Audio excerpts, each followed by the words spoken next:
talk about for. So I feel like the elephant in the room is RRR. Yes. All right, so let's talk about RRR. That. Hi, I'm Chris Geiger. Welcome to No Movies in Hell. I'm LaClaw Scott, and today we are reviewing RRR. RRR was out for a couple weeks, and then it went away. And then it came back for one night. Yes. Yeah. It came back one night in June 1st, around, at least in New York. I know that there was a production company that had a simultaneous screening on the first at, I think it was like 6:30, because this is a 3-hour movie. And it was sold out at the Alamo screening that I saw it at. But I also know that Nighthawk Prospect Park had a screening. I think there were a couple of screenings in the city as well.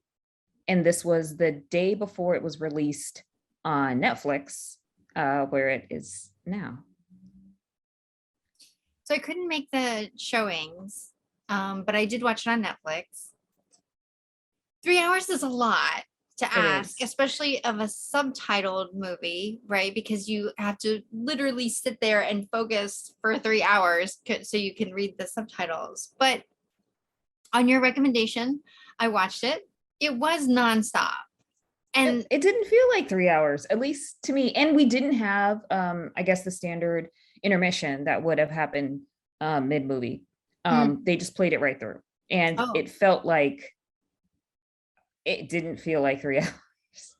Time was like of the essence. There was definitely a part in the middle, like at about an hour and a half mark, where it sort of seemed like, you know what, that would have been a good break. Like the story kind of came to a crescendo and then went down. I thought, well, you know what, if that were just the end of the movie, I'd be okay with that. It was so over the top. It's great. It's so over the top that it's amazing and hilarious at the same time. Yes, I have to say. Like 20 minutes in, is when it first like occurred to me that like, oh, we have just gone outside of the like normal runway. When he got we're gonna have spoilers. When he got the tiger and the wolf. Oh yes. To like collide. Yes. He was like training. Right. So that was funny. And then I was just like, oh no, this we're in Crazy Town now. What are we watching? And then so for the rest of the movie, I was prepared, right? I was like, okay, well, I'm gonna see things that I have not seen before.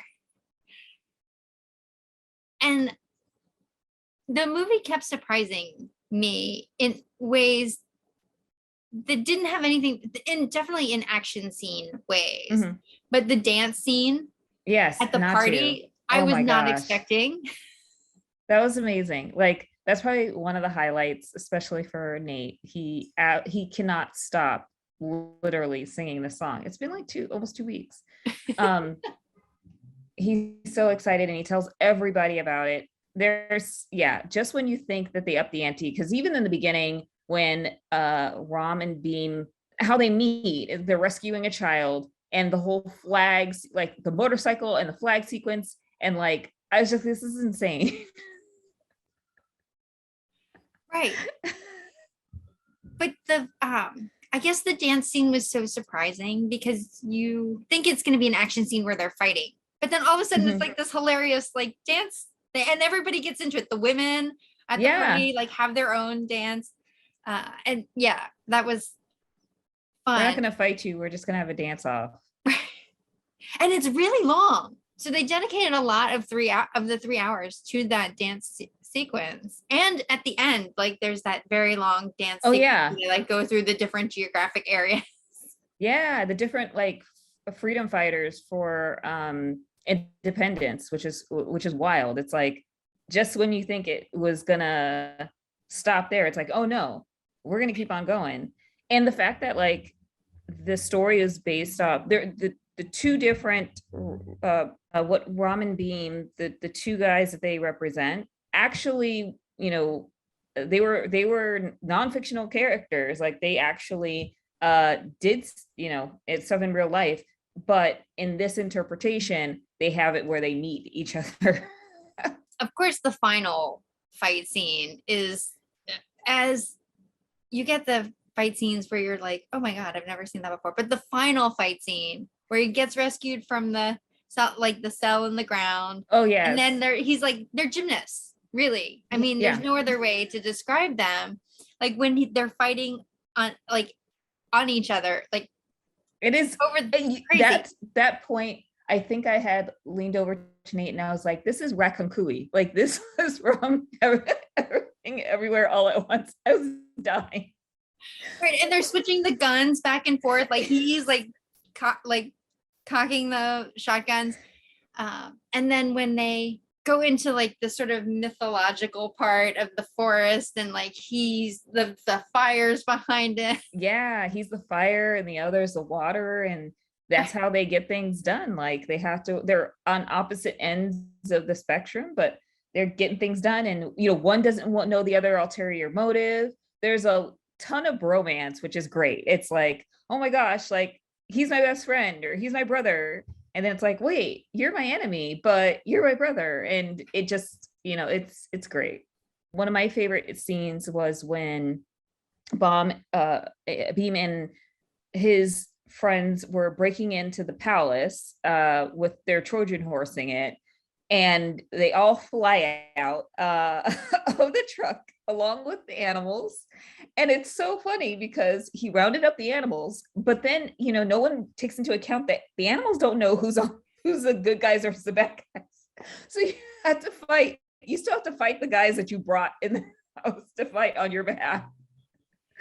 I almost felt like they did a focus group with 5-year-olds, and they were like, tell us what it would be in the ultimate fight scene. And they were like, oh, if you like, and they just said, yes, we're going to do that. And we're going to do that. And like everything those 5-year-olds said, that they were like, yes, we're going to figure out a way to incorporate that into one of the action scenes.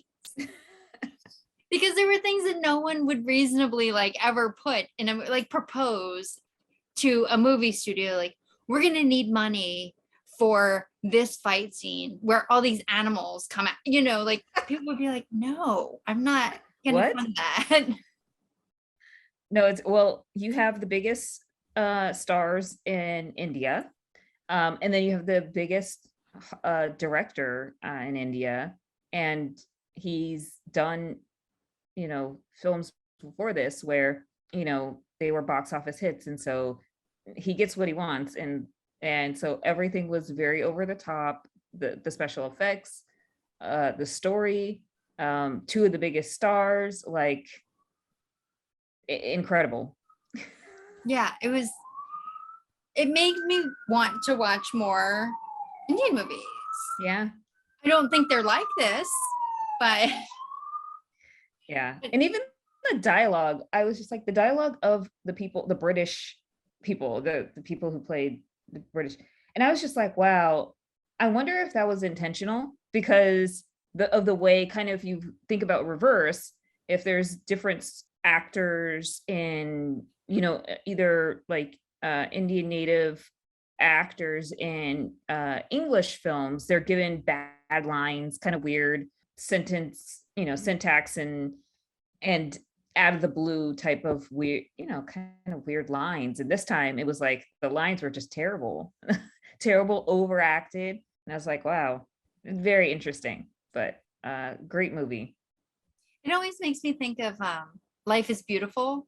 Mm. When the movie is so great, and then you get to the part where like the American tanks are rolling in, and you get like this very sort of all-American soldier, and he reaches down, he's like, hey, how's it going, boy? Like, yeah, it's just like this it just totally breaks from the theme, the feeling of the movie, and it's like, oh, that's okay. Takes you out of your element for a second. Yes. Let's go to the slide. Yeah, I gave it a slightly higher score. I think we liked a lot of the same things. Yeah, it was hard to judge because this is set up based on like other movies of the same genre. Mhm. And I don't know a lot of other movies of the same genre. The only thing I have to compare it to is the Indian movie that I saw recently. I can't even remember what it's called, but I will remember and write it in the description below this when I post it. But that one, I mean, it was also very over the top. Mhm. Uh, so I don't know. It seemed the acting I thought was okay. I had a hard time classifying the over the top element of Mhm. this movie, right? Like it was so athletic.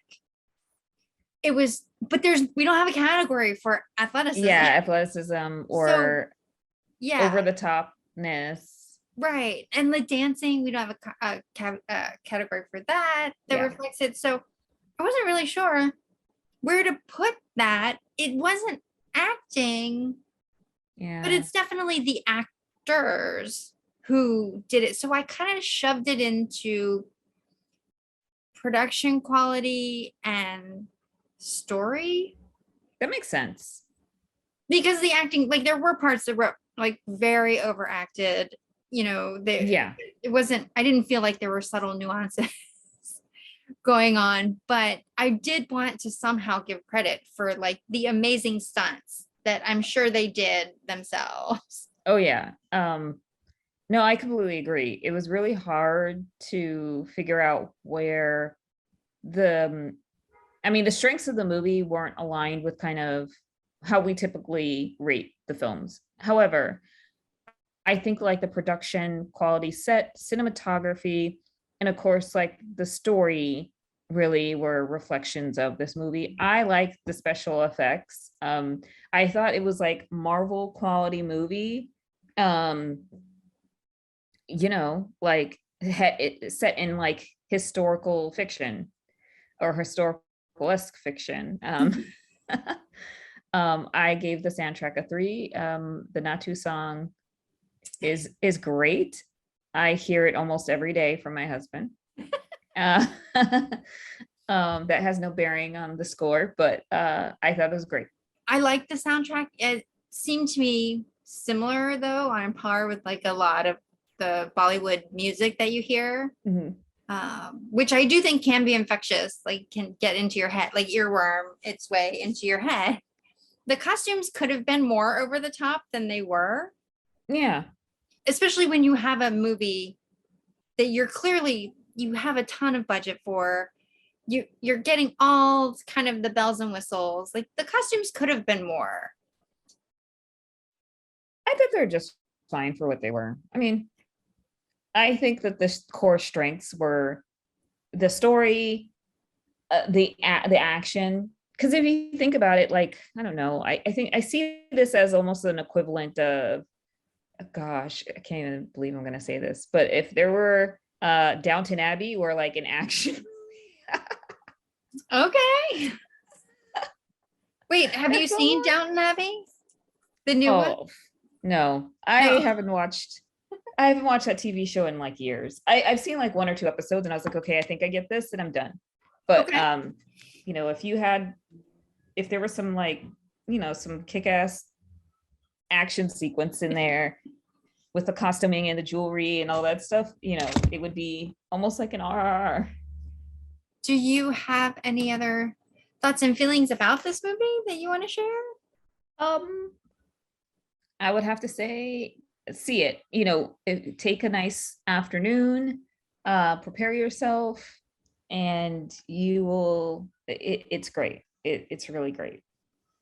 Agree. I totally would recommend this to anyone. But I would caveat it to them by saying, like, make sure you clear your schedule and like get all your snacks together and like whatever you Mhm. need to get through 3 hours without interruption because you need to focus or you're gonna miss like one of the like it's not the story that Yeah. you're not gonna miss anything in the story that's like relevant, but you're gonna miss an action scene and it'll be unfortunate for you to have missed it. Do you have anything to plug in this episode? Let's see. No, I don't think I do. We have a lot of content coming out, so very excited to share the ratings of some classics and brand new movies. How about yourself? Nope. Do you have Same. I think we do have a lot of fun stuff coming out. We're in the heat of it now. So much stuff is coming out that I was trying to figure out, okay, how am I going to get all of this in in the next couple of weeks? And I guess my fear is that some of the little ones, like the gems that I want to see that I know are not going to last. Yeah. It'll be one weekend as opposed to Yeah. like multiple weeks out. Yeah. Yeah, that's what I'm afraid of. So I feel like I have to rush to see everything as soon as it comes out. Otherwise, I'm gonna maybe miss it. Something I need to work on my own FOMO issues. But yeah, No, there needs to be accessible movies. If it's in festivals, then it should be on streaming services or, you know, theaters that are dedicated for you to see it, you know, more than just one weekend. Totally agree. We'll start a petition. Yes. All right. Thanks, everyone. We'll see you next time.